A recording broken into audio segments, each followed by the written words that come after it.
คนฮักมีไว้ให้ฮักอยู่นำแล้วต้องมีความสุขบ่แม่นมีไว้แล้วทุกข์หาความสุขบ่ได้เพราะคู่ชีวิตบ่แม่นคู่แข่ง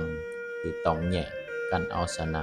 ความฮักบ่แม่นการครอบครองอีกฝ่ายแต่คือการเข้าใจอีกฝ่ายความฮักต้องการความอบอุ่นแต่บ่หลายเกินไปจนอึดอัดคิดถึงข้อดีของอีกฝ่ายให้หลายๆชื่นชมข้อเด่นของอีกฝ่ายให้หลายและให้อภัยข้อเสียของอีกฝ่ายให้หลายความฮักที่ยิ่งใหญ่ที่สุดคือความฮักที่เฮายินดีปล่อยสิ่งที่เฮาฮักไปเมื่อถึงเวลาไผสิฮักบ่ฮักเฮาสร้างมันเถาะสำคัญคือการอยู่กับตนเองให้มันบ่ทุกข์ให้ได้อยู่กับตนเองให้เป็นเมื่อเขาเข้ามามันจะเป็นการเติมเต็มให้ดีขึ้นบ่แม่นการเติมเต็มสิ่งที่ขาดหาย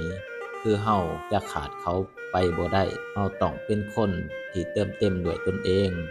บ่แม่นคนที่มาเติมเต็มในสิ่งที่ขาดหายจนมื้อหนึ่งเขาหายไปเฮามานั่งร้องไห้